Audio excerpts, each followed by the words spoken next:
Nag-harvest po tayo mga kababayan. Kahit sobrang mura na yung ampalaya ngayon, kailangan pa rin natin harvestin kasi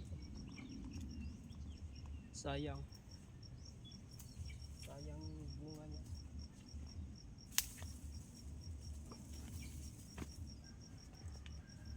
Update ko kayo mga kabayan sa presyo ng ampalaya ngayon. Ay, dito sa amin ay 25 pesos na lang per kilo kasi ang dami ng oversupply na po yung ampalaya ngayon kasi sabay-sabay halos. Tapos bumaba yung demand niya kaya bagsak presyo talaga. So ngayon mga kabayan, tiyagaan ko lang ito sa pag-harvest kasi sayang yung bunga niya. Pero tutuusin, marami naman akong trabaho, may ibang crops naman ako na kaya lang sayang yung oras kapag dito ka palagi sa mag-alaga ka pa nito kasi sobrang mura na yung presyo niya. Tapos mag-aksaya ka pa ng oras dito sa pag-aalaga. So mga kabayan, hindi ko na siya diniligan yung puno, hindi ko na diniligan ng pataba, spray na lang kasi mas lalo pang lalaki yung gastos tapos maliit yung kita. Kaya ngayon nag-harvest ako kasi dami na rin malalaki, sayang yung hayaan na lang. Mas maganda na lang, mas okay na lang ito mga kabayan sa pambili ng pang spray.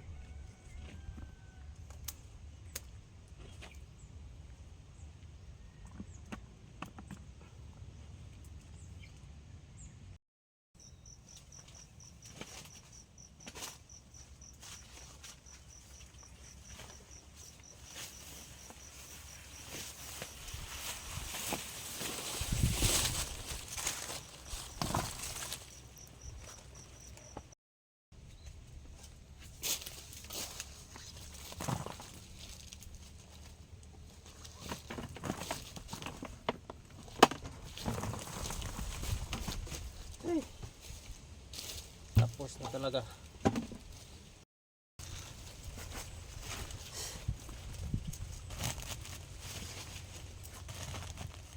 Nga ito tagsaking kasi mainit na. Grabe init dito talaga.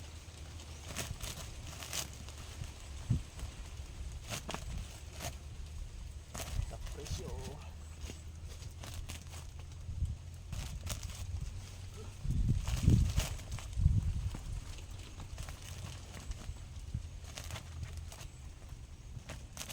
nasa 100 kilos naman itong mga kabayan. 100 plus, nasa 140 kilos kasi yung nakaraang araw pitas ako, magpitas ko nasa 150 ka kilo. So ngayon yung nasa 140.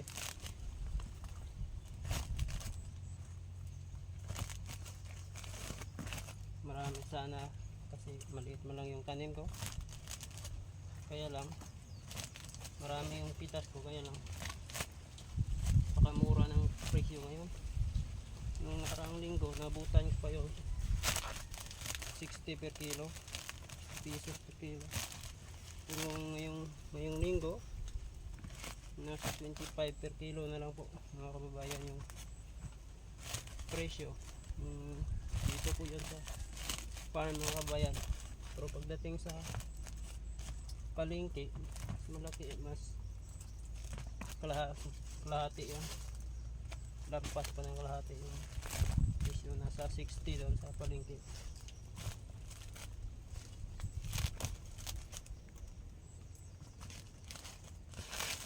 So nang dami na yung nagha-harvest sabay-sabay.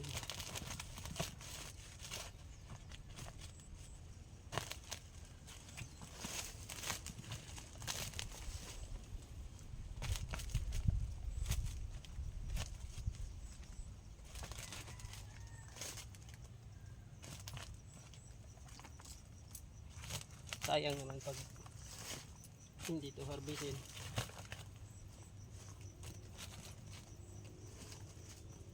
Kasi mamamatay yung yung puno niya, mamamatay pag hindi to harvest. Kasi yung baba na presyo, madali lang yan, nasa pinakamatagal yan, bagsak presyo nito nasa 3 linggo o 1 buwan. Kasi yung ampalaya ko bata pa kasi.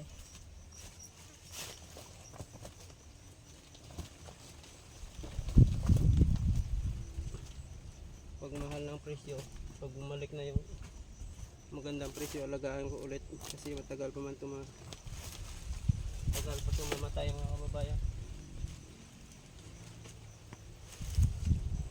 Sa 6 na buwan, 5 or hanggang 6 na buwan yung palaya ko, dalawang buwan pa lang ngayon.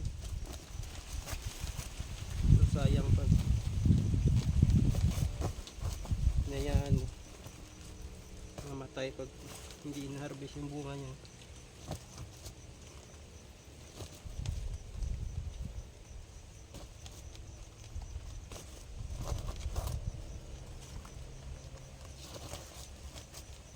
Malaki sana ang kitain sa mga bayan pag maganda yung presyo. Nung nakaraang linggo nabutan niya pa yung magandang presyo, kaya lang maliit pa yung pitas ko noon kasi bagong bunga pa lang noon. Ngayon yung volume niya, volume na bunga na to kaya marami, kaya lang daming kasabay.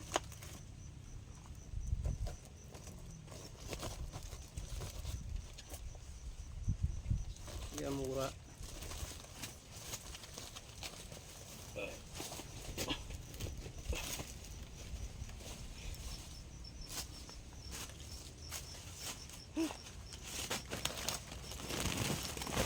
Nasa kwanto mga bayan, nasa 3 or 4 na sako. Kasi sako lang nilagyan dito sa amin kasi mahirap pag nakapackaging na sa roll bag kasi maliit lang yung sasakyan na inargahan.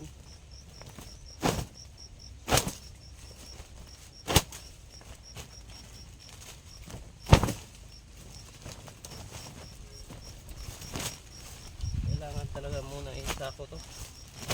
So doon na to i-roll bag yan sa bayan. Kasi pinipick up na to ng buyer namin dito sa farm.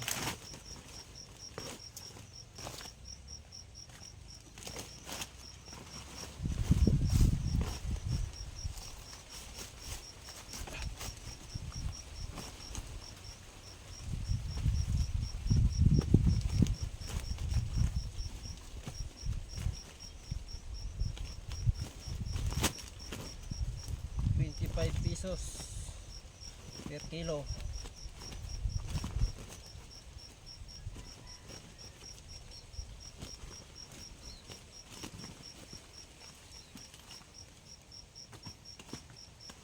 Bilisan natin itong mga bayag kasi init na wala siya. Malambot siya pag nainita.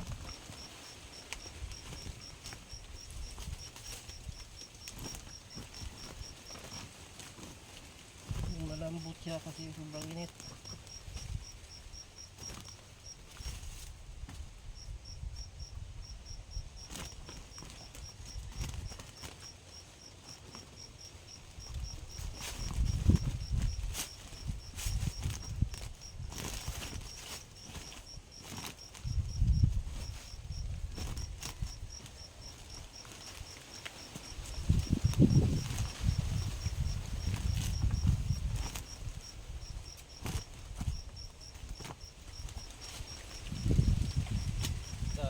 Laki.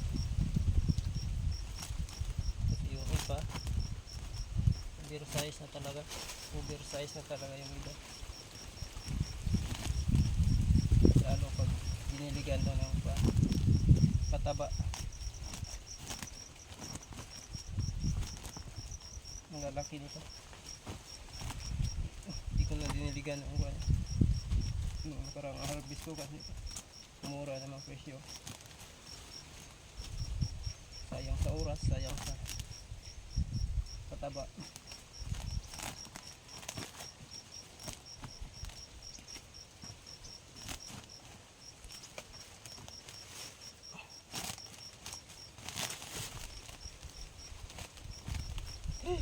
Init.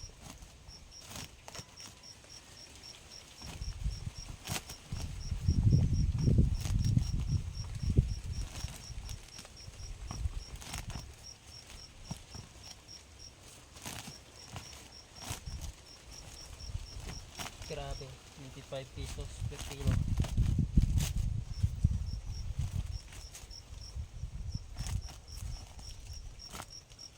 Tsamba mga kabayan sa mga consumer, magsawa sila kasi sobrang mura ng palaya ngayon.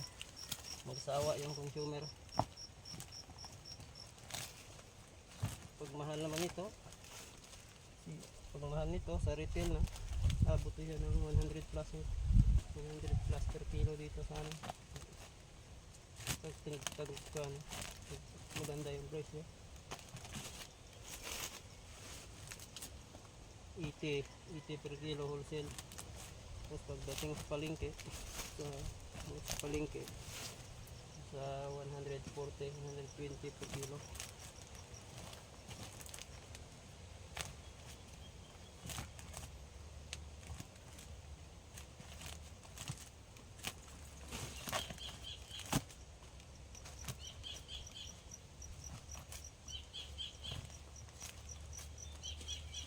Dalawang linggo na hindi umuulan to sa lugar namin.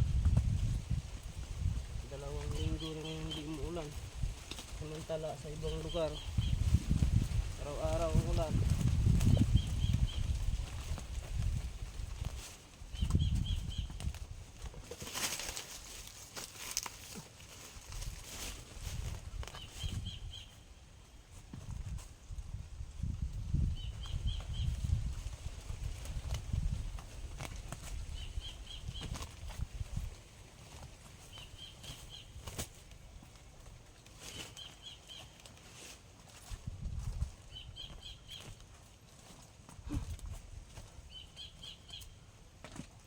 Iba may uod. Yung parang linggo hindi ko na napurta sa spray ko yung mga uod.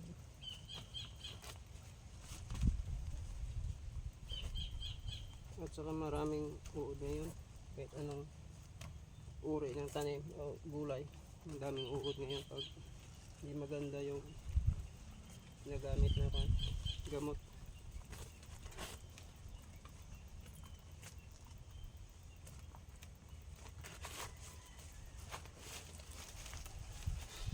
Sa ako